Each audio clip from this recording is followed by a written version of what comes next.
Welcome to American entrepreneurship.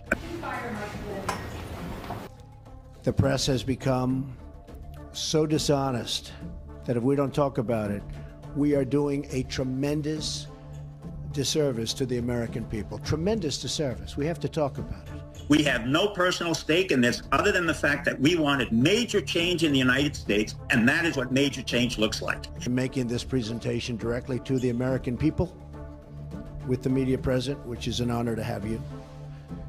This morning, because many of our nation's reporters and folks will not tell you the truth. What's happening is the media can no longer understand that Flynn was not intended to remain in the National Security Agency. That's news. Because that was classified information that was given illegally. That's the real problem. Unfortunately, much of the media in Washington, D.C., along with New York, Los Angeles in particular, speaks not for the people, but for the special interests and for those profiting off a very, very obviously broken system. From the beginning that we put in Flynn, but it was not intended to keep him there all the time. However, lack of facts doesn't stop the anti-Trump press from whipping up hysteria. First, the Trump haters are fervently hoping they can link the Trump campaign to the Russian hackers who disrupted the Clinton campaign. That's the ultimate goal for the haters.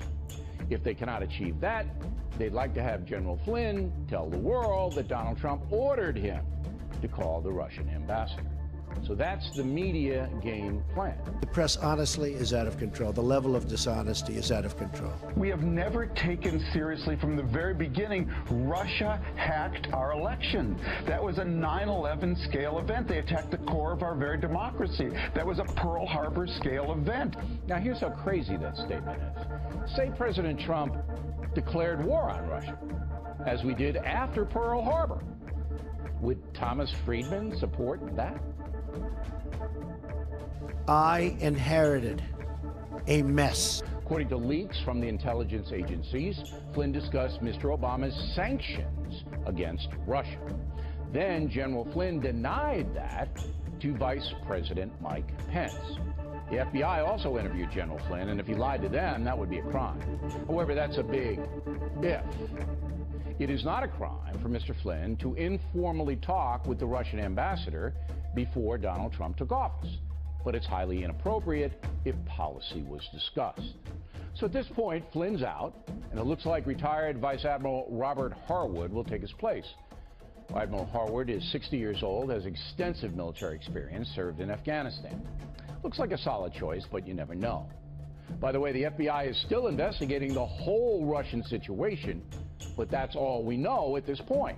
In other words, we place people in positions, then we take them out. The chief of staff or the chief CEO, which is what Trump is, comes in and fires and fires. The reason why America is not used to this is America has become lazy. It has become surfeit. It has become non-capitalistic. When we put a businessman, this is the first businessman in 100 years that we've put into the presidency, the first thing the businessman does, and he correctly does, is he fires the people who have helped him. He fires the people who have not helped him, and it's not personal. Mike Flynn is a fine person, and I asked for his resignation. He respectfully gave it. He is a man who, there was a certain amount of information given to Vice President Pence, who's with us today, and I was not happy with the way that information was given.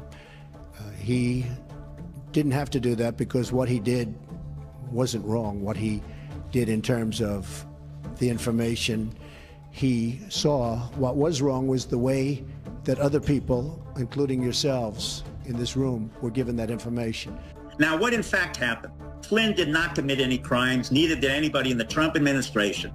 Because that was classified information that was given illegally. That's the real problem. And, you can talk all you want about Russia, which was all a, fake news fabricated deal to try and make up for the loss of the Democrats, and the press plays right into it. In fact, I saw a couple of the people that were supposedly involved with all of this. They know nothing about it. They weren't in Russia. They never made a phone call to Russia. They never received a phone call. It's all fake news. It's all fake news. The nice thing is I see it starting to turn. where people are now looking at the illegal giving out classified information. It was, and let me just tell you, it was given out like so much. I'll give you an example.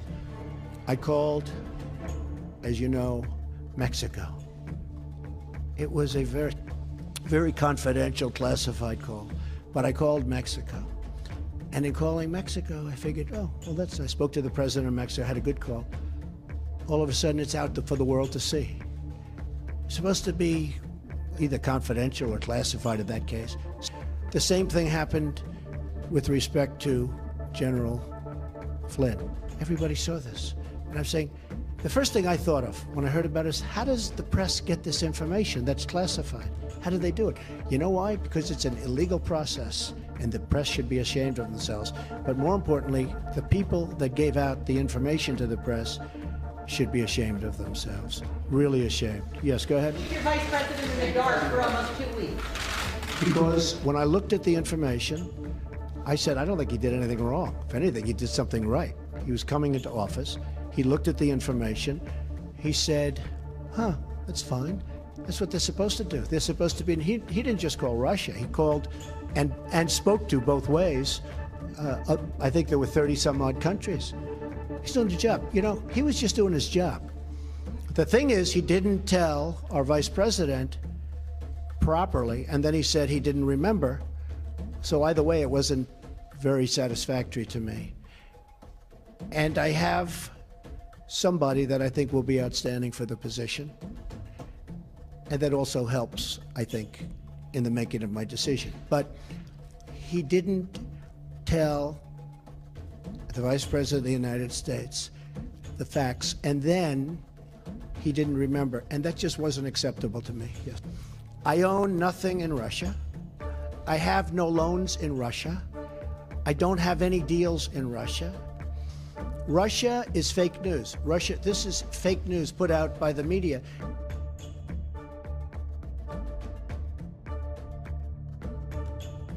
Donald Trump is attempting to shift the blame to anyone but himself after his choice for National Security Advisor resigned on Monday due to lying about his involvement with the Russian government. On Wednesday, Trump took to Twitter to say that the upset is all because of the fake news and media, specifically calling out MSNBC and CNN for their coverage on Flynn's resignation. Wall Street Journal did a story today that was almost as disgraceful as the failing New York Times' story yesterday. And it talked about, you saw it front page. So, Director of National Intelligence just put out, acting, a statement. Any suggestion that the United States intelligence community, this was just given to us, is withholding information and not providing the best possible intelligence to the president and his national security team is not true. So they took this front page story out of the Wall Street Journal, top, and they just wrote the story that it's not true. I never get phone calls from the media. How did they write a story like that in the Wall Street Journal without asking me? Let me go back to when I was in the Reagan and Bush administration, when Reagan and Bush sent out the individuals to Iran while I was involved with the Carter administration in the Iran hostage siege. So if they wanted to impose the Logan Act on Flynn or anyone else in the Trump administration, they better go back to Newt Gingrich, they better go back to Reagan and his staff, and to Bush and his staff. I do not think they want to do that. There is no violation of the Logan Act. There is no transaction that regards money. When people are ineffectual and they have been aced out, which is what happened to Hillary, it's what happened to Bill Clinton, it's what's happened to the entire left, it happened to the Democratic Party. They didn't know how fast we were moving in and how quickly we could eviscerate them. They're eviscerated. Everything else that's occurring is nothing but a bunch of sheep bleeding out and complaining, but it has no effect whatsoever. If, however, they continue to make pronouncements like the following, that Trump is crazy, which he is not, that Trump is mad, which he is not, and this is made by psychologists, then I strongly recommend that Trump and the administration file suit against the American Psychiatric, against the American Psychological Association. Let me go back into why it's important that Flynn left. Flynn understood that he had a limited time within the National Security Agency. It had nothing to do with Bannon. It had nothing to do with Jared Kushner. It had much more to do with a much more important triumvirate, which has a legitimacy in this administration. And that triumvirate has to be James Mattis, Secretary of Defense, Pompeo, the Director of the CIA, and the other generals who are involved in taking care and maintaining our stability. Now, what am I saying? This is not a military coup. What it is, in fact, is a disciplined, highly professional staff who happen to have been military officers, ran major institutions in the thousands and thousands, who now are coming into the civilian ranks, running the government as it should be a professional organization. There are two elements that are going on here. First, Trump is cleaning out our government and our institutions as if we were a nation state.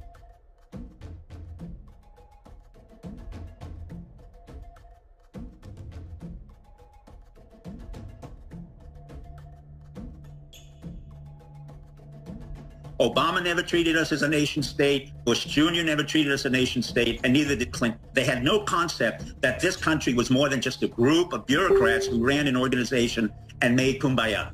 Now we're coming to very definitive points where we have to have trade with bilateral negotiations, not multilateral.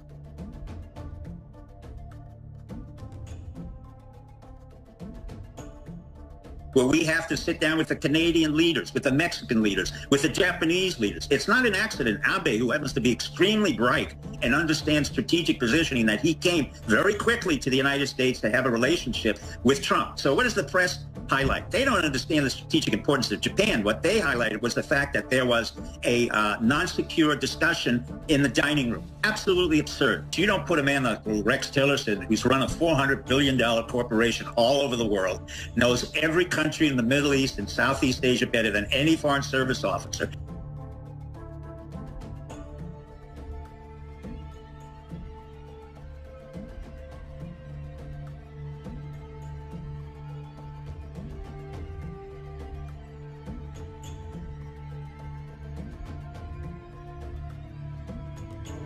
He will clean out that State Department. I have run that State Department, and there have been 20,000 people. Get the slugs of the intelligence community. This new intelligence community is way different than anything else. The new man that we're getting in is a naval commander, vice admiral of the Navy Special Forces. He is far more talented in many ways than Mike Flynn. He will bring in his own team. He will then get rid of those who were brought in by Flynn.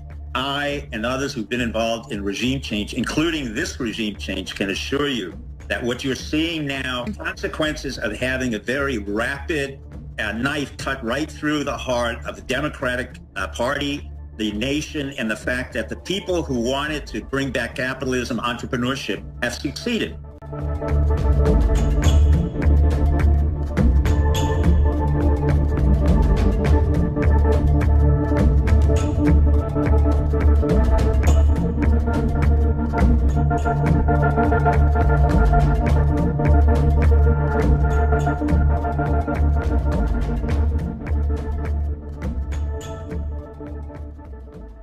Not for the people, but for the special interests and for those profiting off a very, very obviously broken system.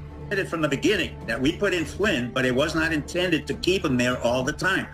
However, lack of facts doesn't stop the anti-Trump. Major change looks like. I'm making this presentation directly to the American people with the media present, which is an honor to have you this morning, because many of our nation's reporters and folks will not tell you the truth. What's happening is the media can no longer understand that Flynn was not intended to remain in the National Security Agency. That's news. Because that was classified information that was given illegally. That's the real problem. Unfortunately, much of the media in Washington, D.C., along with New York, Los Angeles in particular, speaks